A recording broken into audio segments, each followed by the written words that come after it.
Hi, my name's Katrina Ray and I'm a music student here at the University of Hull.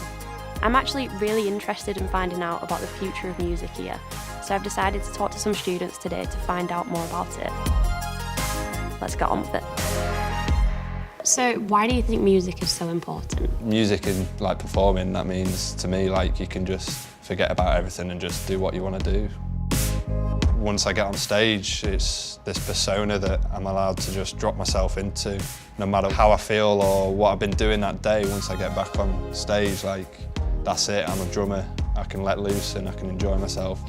Music is so much more than just sitting in a concert hall. I mean, this is a great concert hall, but it's so much more than that, and there are so many different strands to it, and it can help people in so many ways. There's always some music playing in my head at any given point in time. It's a constant companion, really. It's a way of sharing feelings with people, sharing ideas with people. It's very hard to imagine an existence without it. How do you think the musical trends have changed?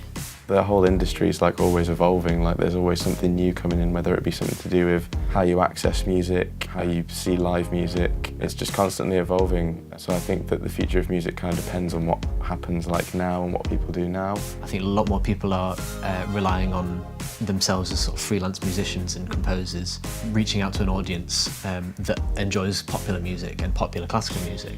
It's possible, to some extent, more so perhaps than ever before, for individuals to take control of their careers and to really not feel they have to get past certain gatekeepers of the industry in order to reach whatever heights of stardom they're hoping to do. To really take advantage of that, though, people need to have a range of different skills and to be flexible and to understand when they can apply them. Obviously the lecturers here have so much musical experience themselves. How do you think that's helped you and have they supported you in that? My band are going on tour tomorrow, and throughout the whole process of booking it, Rowan, one of the lecturers, was very supportive in the fact that he had all this advice for me since he's gone on tour. He used to be the drummer in Goldfrapp.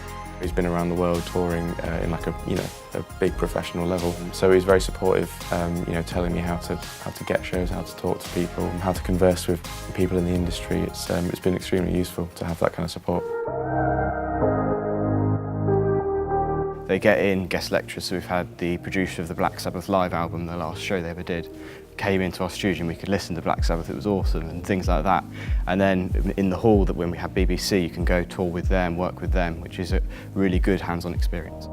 I wanted like a uni experience to go out, get to know other people as well from like different subjects. You want to do work, but you also want to have fun, and I think that students are fun, the lecturers are fun, you can have a good time with everyone. It's just a good environment to work in as well. The university's done a really good job in sort of bringing external organisations in. We've had the BBC, we've had partnerships with various ensembles around the country as well. And from that, there have been really good opportunities to branch out as musicians and sort of do things through the university, but then also it gives you the skills to be able to kind of find those opportunities for yourself as well afterwards or during your studies. Why did you choose here? Why Hull? I looked around quite a few places, but I think the best feeling that I got on an open day was definitely from here. And it felt like you could kind of channel yourself into what you wanted to do. So for me, that was really good because I could do classical, but I could also do some other things alongside that, which was quite exciting. Being here, this is one of the only universities that I applied for that really wanted me to do musical theatre. So it's been great to actually carry on doing what I love, but also having the opportunity to pick up new genres all the time. So how do you feel that the university has helped you in terms of opportunities and, pushing you towards other things? I think that the uni is like a nurturing process, and they're there to kind of like, take you on your way and just make sure that you're prepared for what you're meant to be doing outside. Like, they're like the kind of barrier to make sure that we don't do anything wrong. Yeah, but at some stage that barrier will be gone, and you like to think that we're going to be ready for that to happen. We're going to understand that we know enough. You have exposure to things you'd never even found before. So immediately everything just gets, your scope just goes boom, and you've got so much more you can do.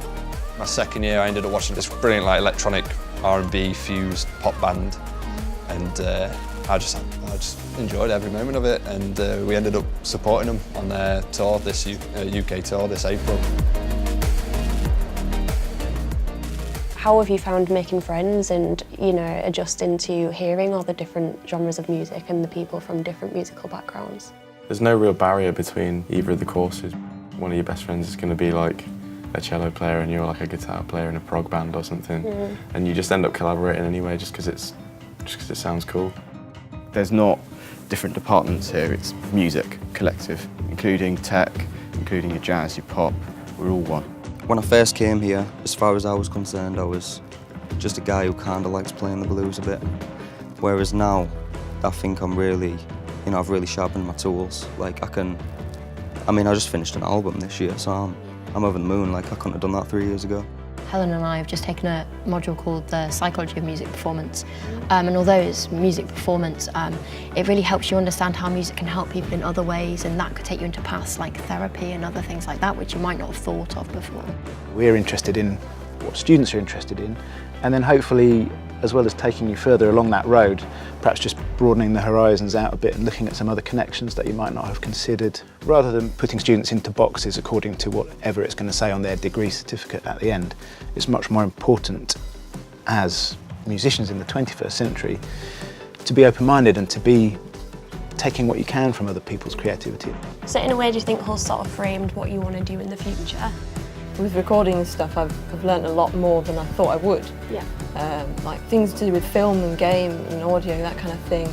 My course steers me in a technology-based way, but can allow me to strand off into production. For my tech side of things, I've just kind of sort of grown a passion for it, and I want to just sort of keep learning more. I want to keep learning about lights and just things in Milton Hall as well. For me, in music, I'm always going to be doing it. It's part of my life. What we want to achieve in 5 years, if you don't say it, you're never going to hit it, so we're going to be famous, we're going to be... I want to be in the charts. Glastonbury. I would yeah. Perseverance and hard work and a little bit of luck. Okay, a lot of luck. I don't think it's luck, I think it's being there. Just making sure you're where you're meant to be all the time. This kind of right now is the future of music. We're the future of music. The generation that's educating now will be the future of music.